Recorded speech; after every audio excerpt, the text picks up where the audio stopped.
Most Final Fantasy X challenges start easy and get tough later, but this 1 HP run, it was hardest right at the start. My turns, nowhere to be seen around, characters with 1 HP, I was almost stuck before the first save spear. But can we beat the game or will the game beat us? This is Final Fantasy X, but with 1 HP. The tanker battle was immediately hard. Normally, you have to spend 3 turns before they recognize the tank as an escape option. If the 4th turn lands on Auron and he recognizes the tank, it takes 5 hits to go down, but if it's Tidus recognizing it, it takes only 3. But with 1 HP and the fact that evading these Sinscale attacks is really unlikely, I had to get some good RNG and prioritize the Sinscale that had charged attacks ready since they are not evadable. With some weapon swapping and good RNG, I got it done. This took me around 15 to 20 attempts. So did I end up getting game overed? Yes, multiple times. The fish right after were brutal too. You have to kill 2 of these 3 fishes to proceed. With 1 HP, surviving even couple attacks was rough. Needed good evades, but eventually got through after multiple attempts. The big guy was easy. Its attacks do percentage damage, so it cannot really kill you. Moving on into Klikk. This fight really shows why early game is so hard with 1 HP. Klikk has 1500 HP, and you need to do 750 to trigger Riku joining. Surviving the first phase definitely needs couple solid evades, even if you get critical overdrive or critical hits. The second phase is a lot easier though. Klikk goes back into full HP, which was the 1500, but this time around we got 2 party members, so I can Phoenix down if someone goes down. Riku joins the battle with her base HP. Even if she was on 1 HP, she evades this attack, so it doesn't really matter. I threw all the grenades and one last spiral cut to finish the battle. This took around 20 to 40 attempts, so I really had to learn every detail of the fight. One thing that I always tried to make sure in this challenge run was to fill the overdrives in these random battles. I headed into the Trust battle, and this one, I needed Riku to mix her flash fluid. I cannot survive the charge attack or evade it, so I had to end things quickly. And also surviving random battles were tough as well. I picked all the chests in Besaid, also I did the Energy Blast side quest. The fight against Kimahri also needed a solid RNG. Firstly, I needed to dodge his first attack, and then I cheered up and I needed my spiral cut to go critical, which is a 3% chance in this exact battle. So this battle overall, with the first evade needed and the spiral got critical, ended up being a 1 in 300 or something like that. But nothing that a little grind can't overcome. The boat battle's first phase was super easy. Underwater section was harder. It's basically a timed race before Achilles uses Blender, which can't be evaded and is guaranteed game over. So I actually had to go back into Besaid, level up, so that I can obtain haste to give Waka and Tidus some more speed, more turns before the blender goes off. So I headed back, hit it with the darkness, immediately followed up with the elemental reels. This takes care of the fish around the Achilles. Super useful overdrive from Waka, and then I just start slamming in damage, evading drain touches, and eventually this boss goes down as well. After this boss, it was time to head into Kilika. Firstly in Kilika, I wanted to see if Lord Ochu has any challenge for us. All I needed to do was prevent Earthquake by keeping it asleep or dead. Geonox had these tentacles that were annoying, but I used Felver's Overdrive to take care of them. Didn't want to rely on Aeons too much. I think it's better to use that than overlevel Lulu or Waka. Blitzball Machine has this Blitz Rush attack that is multi-hit and will wipe us out. You're supposed to charge the crane with 3 thunders, but Lulu doesn't have enough time with 1 HP. Solution? Lulu's Overdrive.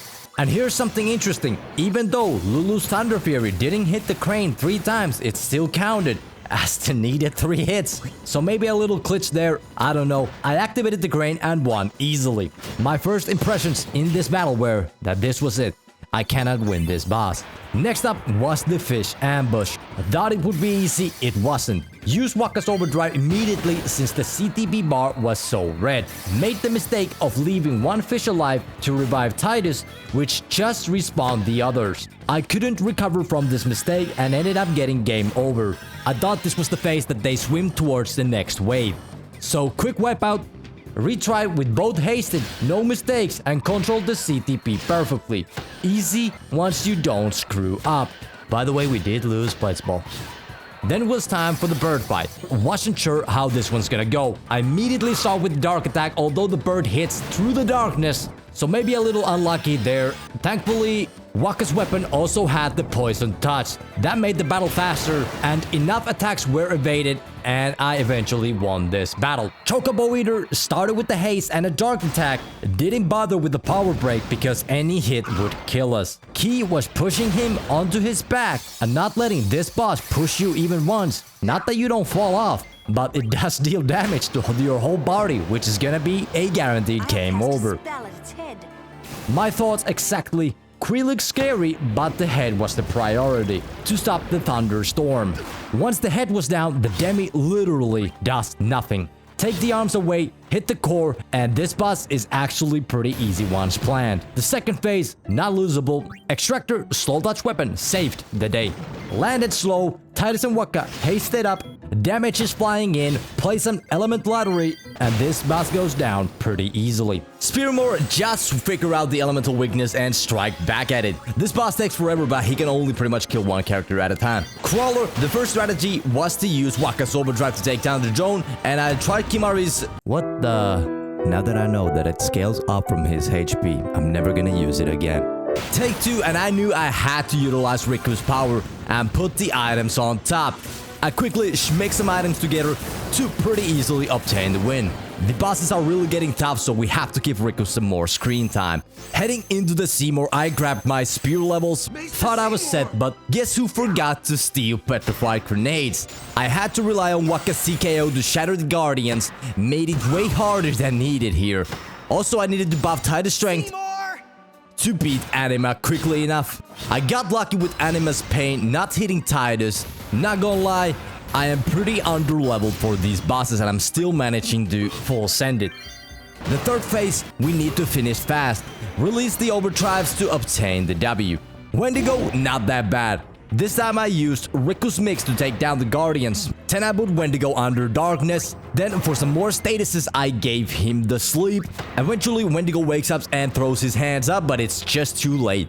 Next one is not a boss, but I wanted to include this, and this is the zoo battle. I had to put Tark Touch on, but then something unreal happened. I landed 6 critical hits out of 10 attacks, and not just that, they happened in this exact order. 3 critical hits in a row, then a mix of normal and more criticals. The odds of that specific sequence happening in that exact order are about 1 in 1.55 billion. I think the math could be wrong here, but I just wanted to include that. I can't do the math myself, so I had to rely on internet. The fight kept going on after those 6 criticals normally.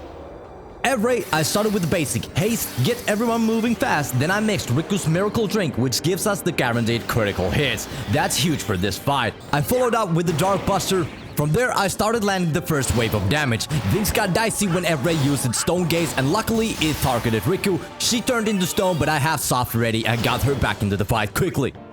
Then the real problem began. Evrae started charging Poison Breath. That move is unavoidable and wipes the whole team at 1 HP. Only way to survive this was to pull the airship back. I had to delay Evrae to give myself a chance to do that. Then I faced another problem. Staying in the distance means that Evrae will use his swipe attack, which is guaranteed game over. So I had to slow Evrae to buy myself enough time to get back into the close range. It was time for the final push. Damage was flying in. Luckily, Riku was targeted once again. I did some overdrives and Riku finished the fight with the bomb. It's beatable, but it's really tough boss. Chill, there's no rush. Tower of Light encounters heavily relied on Titus's Sloga and Kimahri's Stone Breath.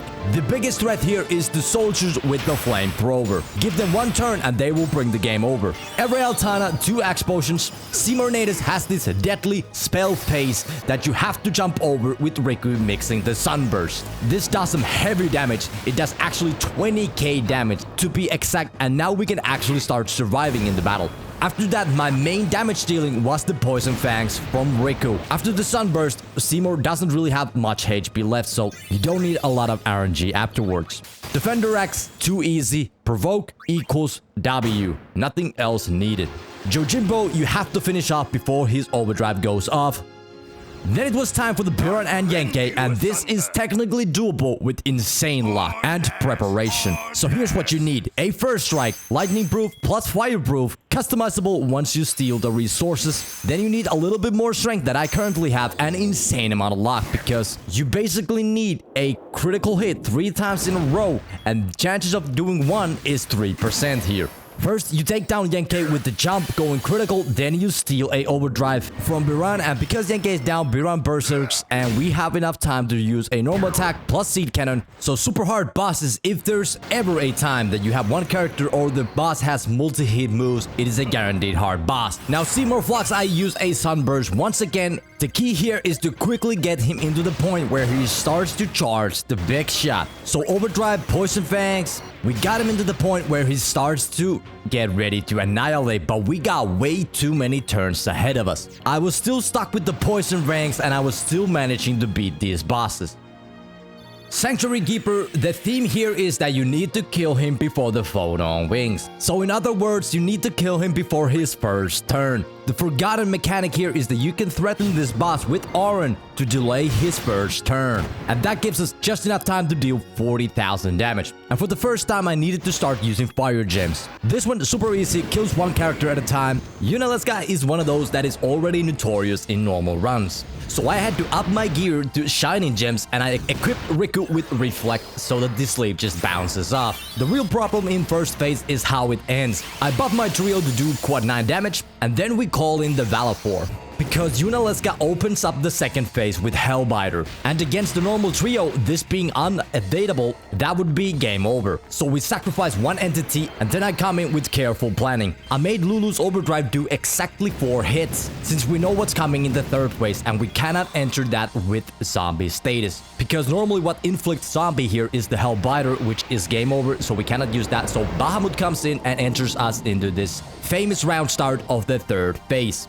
We lost our second entity immediately after entering the third phase, and we come in with 3 turns. Now the buff still stays on, and I fire gem with Riku. After this, Yunaleska countered Riku out of the fight. Then I brought in Titus. He had the trio power up still active from the very start for the final blow. I had him do the slice and dice, and this time he called out slice and dice, and when it comes down to damage rolls, no more rolling the dice, cause every hit here is a quad 9. This boss was very tough and needed some strategy, which is expected of course by Yunaleska. Sin battles on Airship just require you to use trio. You cannot let Sin tackle you, not even once, because that is a game over. Only thing I needed to figure out here was how do I charge Riku's overdrive without getting hit, because in the start of all these phases I need the mix to be ready. So I used Loner overdrive mode to obtain Riku's overdrive in every battle. Can't really give them any turns, and overdrive Sin goes down with the fire gem as well. Seymour Omnis, the first thing I needed was a no blaze. It's non-negotiable. The fourth Firaga will land on my character, but we can manage that. I used shining gems for damage, refreshed the null plates on my party whenever it was needed. The fight was going well, but the big problem was ahead of us. Seymour is about to cast Ultima. My only option was to sacrifice Valafor. It was time for the final push. I came back with the whole trio, good amount of turns, and I started to unload everything I had left. And Riku landed the last shining gem on Seymour Omnis, which was a huge relief. Then it was time for the final showdown.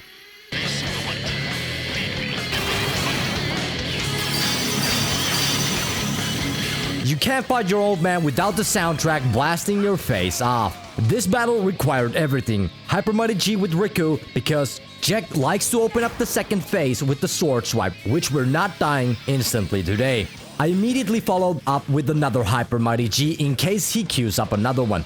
And Titus's talk ability basically skips Jack next turn. This is incredibly broken, especially when Riku has Dark Matters in her back pocket. While Riku was going all out, I queued another talk command with Titus to skip another turn from Jack. You can utilize that command twice in the battle, and saving that into second phase was huge. So Yuna casting, Riku throwing, Titus talking, Jack finally fell. I really am happy that we didn't rely too much on the trio mix, and just like that, this challenge is completed. It's wild how every challenge brings its own flavor. And with that said, false hope gives way to light, and all of our sins send. See you in the next one.